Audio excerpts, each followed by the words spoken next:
மறைமுகமாக என்ஆர்சியை நடைமுறைப்படுத்தக்கூடிய திட்டம் தான் இந்த எஸ்ஐஆர் என்பது.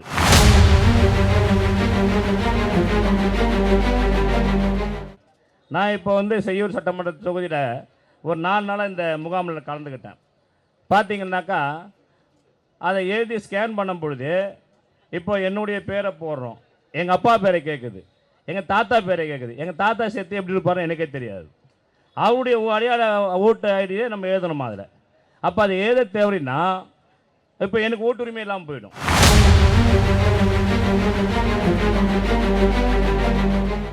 பதினோரு ஆவணத்தில் நிறைய பேருக்கு, அது குறிப்பாக இஸ்லாமியர்களுக்கும் தலித்துகளுக்கும் இந்த ஆவணங்கள் குறிப்பாக இல்லை.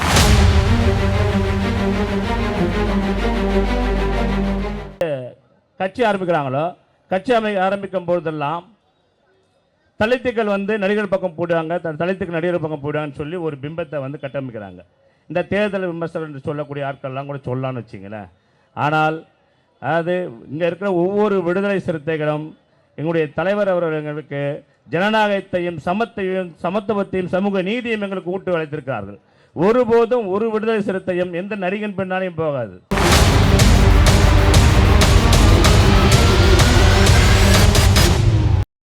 நாங்கள் சனாதனத்துக்கு எதிரானவர்கள். நாங்கள் ஒருபொழுதும் எந்த நடிகை பக்கம் போக மாட்டோம், நாங்கள் எந்த சிறுத்தையும் போக மாட்டோம்.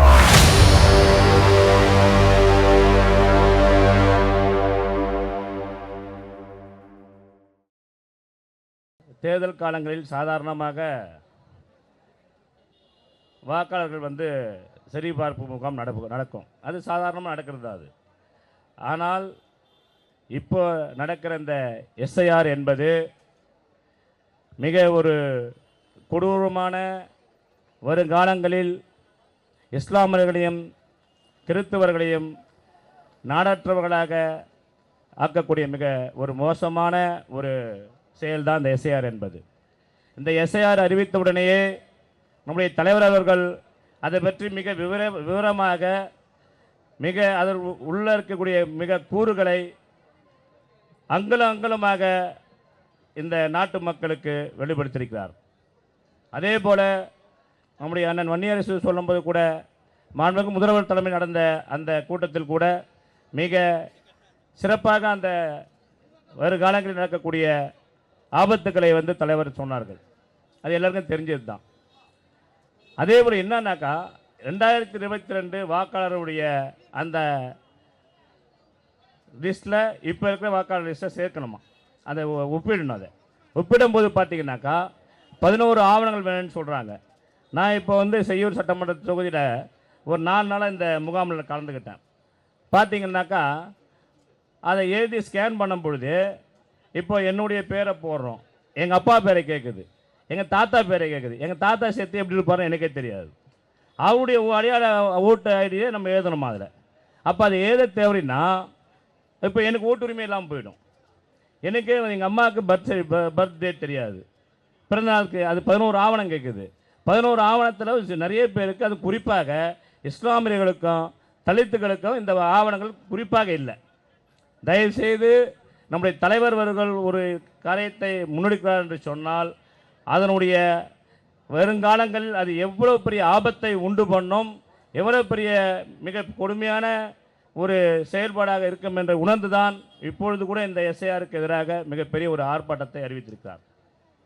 அதே போல் பார்த்தீங்கன்னாக்கா 2வது ஒரு விஷயம், பாரதிய ஜனதா தேர்தல் ஆணையத்தோடு சேர்ந்து மிகப்பெரிய எவ்வளோ பெரிய கூட்டு சதியை நடந்திருக்குன்னு சொல்லி தெரியும்.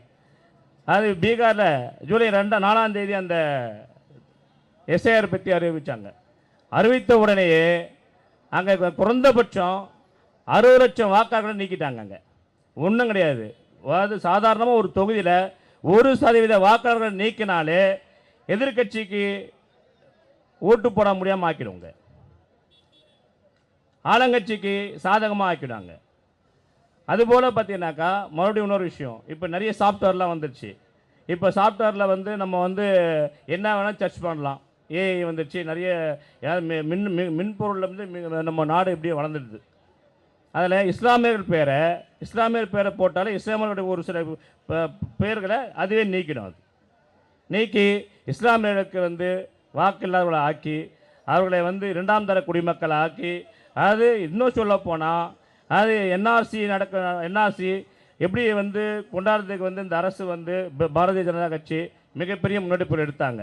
ஆனால் அதற்கு வந்து நாடு முழுக்க மிக கடுமையான எதிர்ப்பு வந்தது. குறிப்பாக விடுதலை சிறுத்தைகள் நம்முடைய தலைவர் அவர்கள் வந்து விடவே இல்லை. நாடு முழுக்க நம்ம மாவட்டந்தோறும் நம்ம ஆர்ப்பாட்டம் பண்ணோம். ஆனால் அந்த வழியாக வர முடியாதவர்கள் வந்து என்ன பண்ணுறாங்கனாக்கா, தேர்தல் ஆணையத்தோடு கூட்டு சேர்ந்து இப்படி ஒரு மறைமுகமாக என்ஆர்சியை நடைமுறைப்படுத்தக்கூடிய திட்டம் தான் இந்த எஸ்ஐஆர் என்பது. அதே போல் இன்னொரு விஷயம் என்ன கேட்டாக்கா, இப்போ இந்த ஆர்ப்பாட்டத்தை சொல்லிடுறேன், என்னை விட இடம் பேசுவாங்க. அதாவது இப்போ பல காலங்களாக இப்போ பார்த்தீங்கன்னாக்கா, எந்தெந்த நடிகர்கள்லாம் வந்து கட்சி ஆரம்பிக்கிறாங்களோ, கட்சி ஆரம்பிக்கும் பொழுதெல்லாம் தலித்துக்கள் வந்து நடிகர் பக்கம் போடுவாங்க, தலித்துக்கு நடிகர் பக்கம் போடுவாங்கன்னு சொல்லி ஒரு பிம்பத்தை வந்து கட்டமைக்கிறாங்க. இந்த தேர்தல் விமர்சனம் என்று சொல்லக்கூடிய ஆட்கள்லாம் கூட சொல்லலாம்னு வச்சிங்களேன். ஆனால் அது இங்கே இருக்கிற ஒவ்வொரு விடுதலை சிறுத்தைகளும் எங்களுடைய தலைவர் அவர்கள் எங்களுக்கு ஜனநாயகத்தையும் சமத்துவத்தையும் சமூக நீதியும் எங்களுக்கு ஊட்டு வளைத்திருக்கிறார்கள். ஒருபோதும் ஒரு விடுதலை சிறுத்தையும் எந்த நடிகன் பின்னாலையும் போகாது. ஏன்னாக்கா அது நாங்கள் வந்து சனாதனத்துக்கு எதிரானவர்கள். நாங்கள் ஒருபொழுதும் வந்து எந்த நடிகை பக்கம் போக மாட்டோம், நாங்கள் எந்த சிறுத்தையும் போக மாட்டோம். அதனால் வந்து இந்த ஆர்ப்பாட்டத்தின் வாயிலாக கண்டிப்பாக இந்த எஸ்ஐஆருக்கு எதிராக விடுதலை சிறுத்தைகள் தொடர்ந்து போராடும் என்று சொல்லி நன்றி பாராட்டி விடைபெறுகிறேன். நன்றி, வணக்கம்.